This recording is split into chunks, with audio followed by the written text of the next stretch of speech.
Jangan lupa like, subscribe, dan share ya. Bismillahirrahmanirrahim. Iya, jadi diceritakan ada seseorang syekh, ada seseorang penyampai ceramah. Dia mengatakan, siapa bilang tidak boleh meminta kepada kubur? Siapa bilang tidak boleh memohon kepada kubur? Ayat Al-Quran jelas nyata membolehkan kita meminta kepada kubur. Dia bawa ayat ini. Ayatnya apa? La tahsabanna alladhina qutilu fi sabilillahi amwat bal ahya inda rabbihim yurzaqun.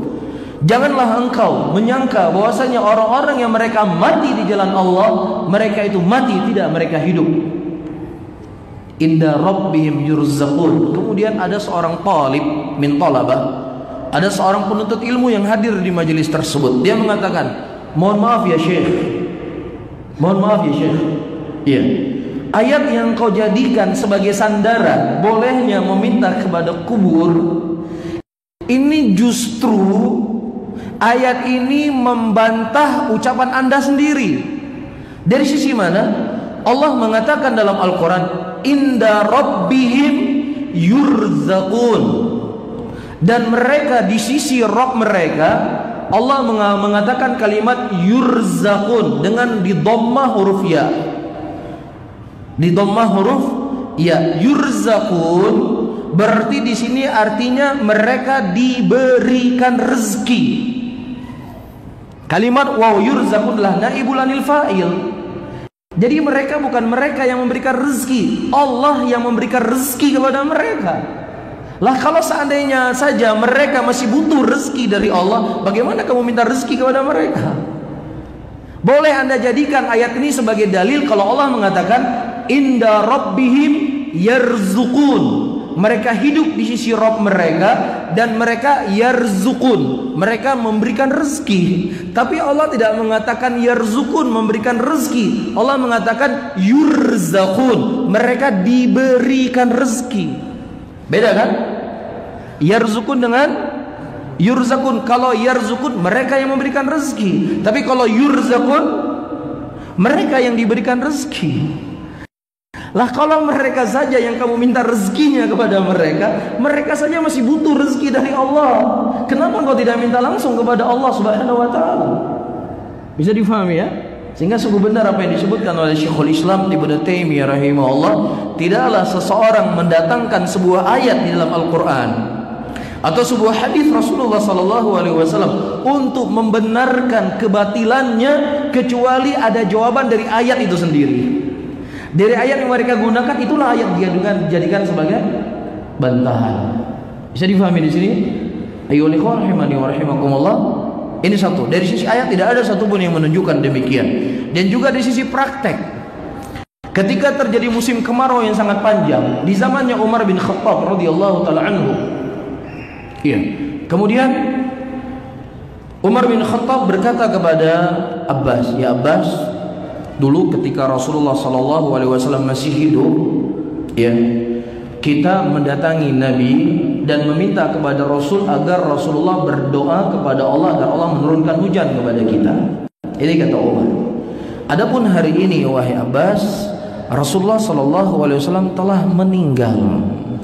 Maka bangunlah engkau, berdoalah engkau dan mintalah kepada Allah agar Allah menurunkan hujan kepada kita.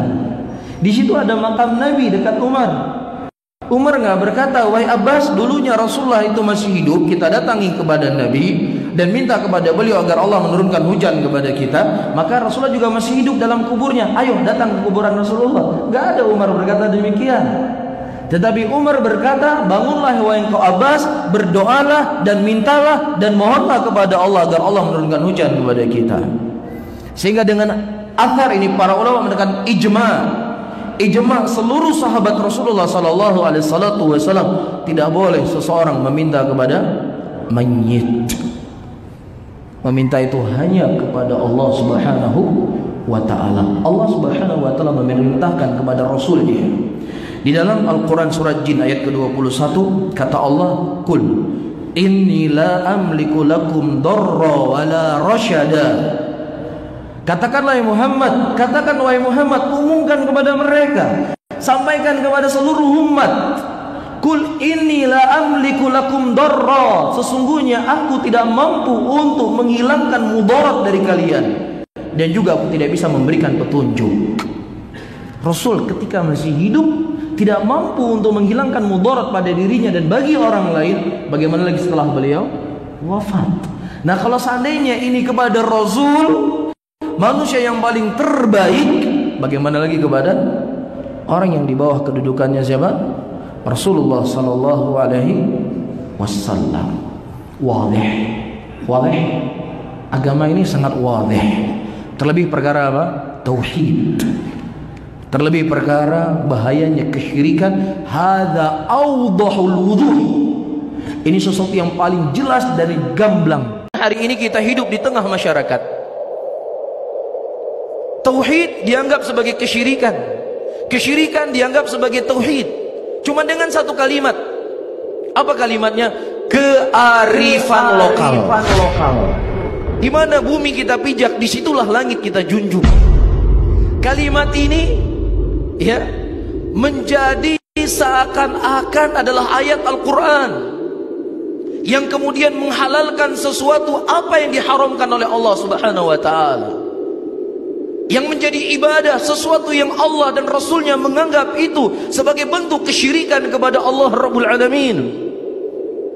Menyerahkan sesajen ke lautan, memotong kepala sapi, kepala kambing, yang kemudian dilempar kepalanya ke tengah lautan dengan dalih ini kan memberi makanan kepada ikan. Na'udzubillah.